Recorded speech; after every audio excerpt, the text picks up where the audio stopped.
तो कहने का ये मतलब है कि चैलेंजेस इतनी जल्दी आ रहे हैं कि आप जब तक पुराने चैलेंज को पकड़ने की कोशिश करते हो, नया चैलेंज सामने आ जाता है। इंफॉर्मेशन वॉरफेयर, जिस तरह से अफवाहें फैलाई जाती हैं, जैसे आपने सुना था ऑफ सिंदूर में बोला कराची पे अटैक कर दिया गया है, तो बहुत ऐसी खबरें आई थी जो हमें भी खबर लगती थी कहां से आई है, किसने किया है, हम ढूंढते रह जाते थे। आप लोगों ने जब भी टीवी में देखा होगा, आपने देखा होगा तीनों सेनाध्यक्ष जो थे उनके माथे पे कभी शिकन नहीं आई थी, हमेशा आपको मुस्कुराते मिले थे। क्योंकि अगर हम मुस्कुरा रहे हैं तो देश की जनता को एक विश्वास है कि देश जो है वो सही हाथों पर है और जो होगा सही।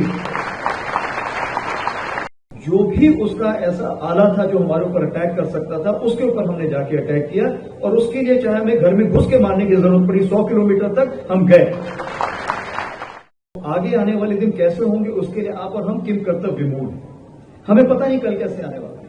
ट्रंप जी आज क्या कर रहे हैं, मेरे ख्याल से ट्रंप जी को भी नहीं पता होगा कल क्या करने जा रहे हैं। तो कहने का ये मतलब है कि चैलेंजेस इतनी जल्दी आ रहे हैं कि आप जब तक पुराने चैलेंज को पकड़ने की कोशिश करते हो, नया चैलेंज सामने आ जाता है।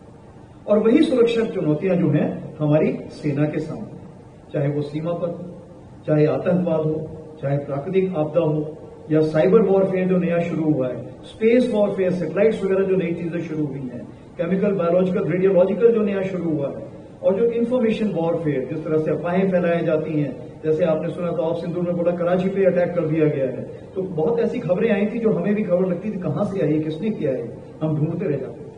बट कहने का ये मतलब है कि इन सब चैलेंजेस के दायरे में जब आपको थल, नभ, जल और तीनों में काम करना है तो बहुत सारी चुनौतियां होती हैं। तो मैं आपको ऑफ सिंदूर से हमें क्या सबक मिला इसके बारे में कुछ बताना चाहूंगा। मैं मिलिट्री सबक के बारे में नहीं बताना चाहूंगा, मैं बताना चाहूंगा हमें जीवन में क्या सबक मिला उसमें। तो सबसे पहले जो ऑफ सिंदूर था वो दुश्मन पर विजय प्राप्त करने के अलावा संप्रभुता, अखंडता और शांति की पुनर्स्थापना की थी।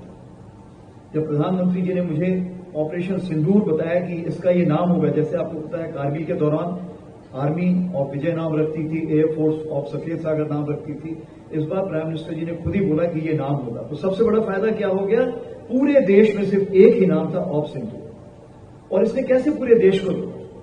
सबसे बड़ी बात, जब कोई भी मां, कोई भी बहन, कोई भी बेटी अपने मांग पर सिंदूर लगाती है तो उसकी दुआएं उस सैनिक को जाती है जो कहीं भी देश में या विदेश में एक भारतवर्ष के लिए पूरी लगन से काम कर रहा है। हम आगे बढ़ते हैं कि क्या अगर देखी जाए 4 से 5 क्वालिटी जो हमें ऑफ सिंदूर में हमने देखने को मिली, सीखने को मिली, अमल लाने को मिली। सबसे बड़ी चीज है कॉन्फिडेंस या कामनेस, आत्मविश्वास और दूसरों पे विश्वास। ये बहुत जरूरी है। अगर आप शक के बिना पे अगर रिलेशनशिप बनाएंगे तो वो मुश्किल का काम होता है। मेरे पास 12 लाख की तकरीबन सेना है।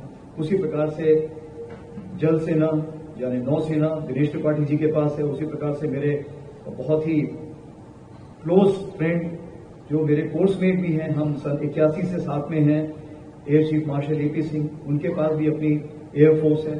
तो हम तीनों को आपस में मिलकर काम करना था और हमारे एक दूसरे के सोच विचार पूरी तीनों सुनाव में जाना था। उसके लिए विश्वास बहुत जरूरी था। और इसमें सबसे बड़ी चीज यह है कि शांति प्रकट। आप लोगों ने जब भी टीवी में देखा होगा, आपने देखा होगा तीनों सेनाध्यक्ष जो थे उनके माथे पे कभी शिकन नहीं आई थी, हमेशा आपको मुस्कुराते मिले थे। क्यों? क्योंकि अगर हम मुस्कुरा रहे हैं तो देश की जनता को एक विश्वास है कि देश जो है वो सही हाथों पर है और जो होगा सही। तो मैंने 5 सी लिखे हुए हैं। तो पहला सी है कॉन्फिडेंस, काम। दूसरा हम आते हैं करेज पे, यानी साहस, दिलेरी और डर को काबू करना। जब हम भी ऐसी कोई लड़ाई लड़ते हैं तो उसमें रिस्क फैक्टर बहुत होता है। जब भी आप अटैक करते हैं या आपके ऊपर जब कोई किसी प्रकार की गोलाबारी आती है, आपको पता नहीं कि क्या होने वाला है, तो एक रिस्क होती है, पता नहीं आप कितने जवान खोएंगे, क्या कार्रवाई करेंगे, कितने सिविलियंस आप हैं। लेकिन ये रिस्क के बावजूद भी जो इस बार हमने कार्रवाई की उसमें हमने ये यकीन किया कि जो भी उसका ऐसा आला था जो हमारे ऊपर अटैक कर सकता था, उसके ऊपर हमने जाके अटैक किया और उसके लिए चाहे हमें घर में घुस के मारने की जरूरत पड़ी, 100 किलोमीटर तक हम गए।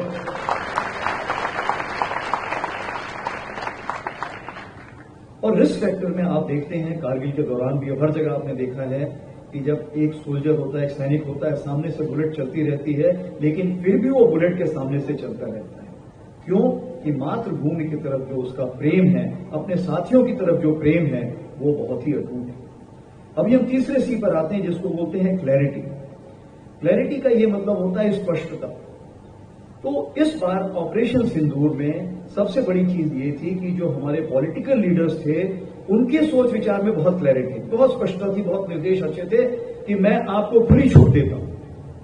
जब आपके प्रधानमंत्री जी आपको खुली छूट दे रहे हैं तो मतलब आप समझिए आपने जो भी कार्रवाई करना है, इतिहास में पहले कभी ऐसा नहीं हुआ है, भारत के इतिहास में क्या, विश्व के इतिहास में आज तक ऐसा नहीं हुआ। जिस तरह से प्रधानमंत्री जी ने हमें खुली छूट दी और हमें बोला जो भी आपको उचित लगे, लेकिन टेररिस्ट को खत्म करना है, टेररिस्ट के आगा को खत्म करना है, और जो भी टेररिज्म को सपोर्ट करना है उसको एक सबक सिखाना है। जब फौज को इतने अच्छे दिशा निर्देश मिलते हैं तो उसका सबसे बड़ा फायदा क्या होता है कि जब हम लोग अपने जवानों से बात करते हैं, अपने कमांडरों से बात करते हैं, तो उसी क्लैरिटी, उसी स्पष्टता के साथ हम हुक्म पास कर सकते हैं। तो इस ऑपरेशन सिंदूर में अगर एक वाद्य यंत्र को देखें, जैसे म्यूजिक के लिए लय में चलता है, साउंड वेव लय में चलती है, वैसे ही ये जो 88 घंटे की लड़ाई थी ये एक लय में चल रही थी, और सब एक साथ अपना वाद्य यंत्र बजा रहे थे और सब एक साथ कार्रवाई कर रहे थे। इसीलिए हमें सफलता के पायदान पर चढ़ने का मौका मिला।